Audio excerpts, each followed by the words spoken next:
صاحب رحمۃ اللہ علیہ سے یہ پڑھی ہے اور انہوں نے حضرت مولانا محمد بشیر احمد صاحب بلند شہری رحمۃ اللہ علیہ سے پڑھی جو حضرت شیخ نصیر احمد خان صاحب شیخ الحدیث دارالعلوم کے بڑے بھائی تھے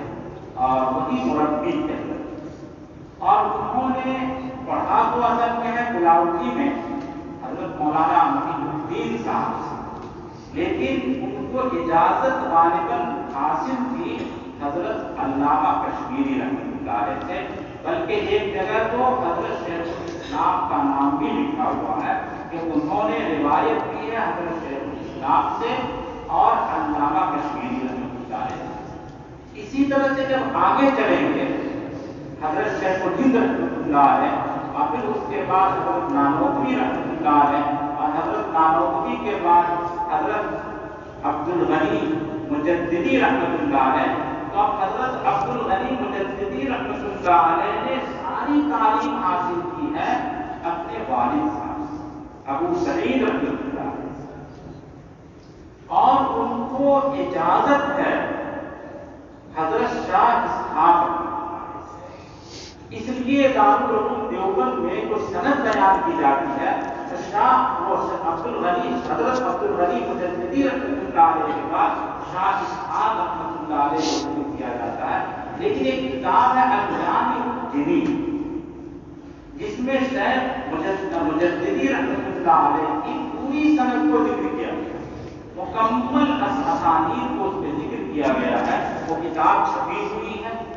اور وہ موجود ہے مارکیٹ میں، اس میں ان کے استاد بالخصوص موطا امام مالک کے استاد حضرت ابو سعید رحمۃ اللہ علیہ کو ذکر کیا گیا ہے، لیکن حضرت شاہ اسحاق صاحب سے بھی ان کو اجازت تھی، اس لیے دونوں طرح سے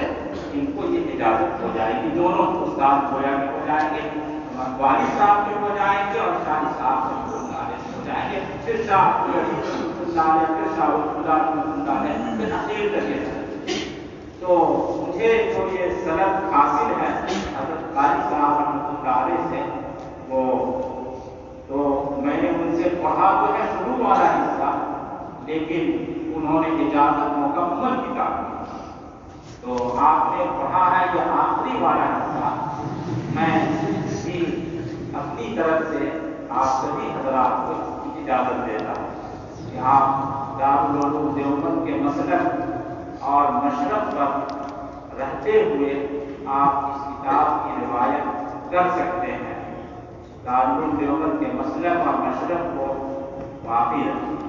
اور ایک بات اور ہے، ٹائم نہیں ہے کہ کچھ کہا بھی جائے، ایک بات اور ہے کہ ہم نے پڑھ تو لیا زندگی کے ہر آتا پھر ملے گی کب عمر کی، ہم سبوں پر چھائی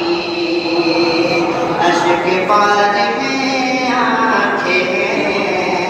دل ہے غم کا شیدا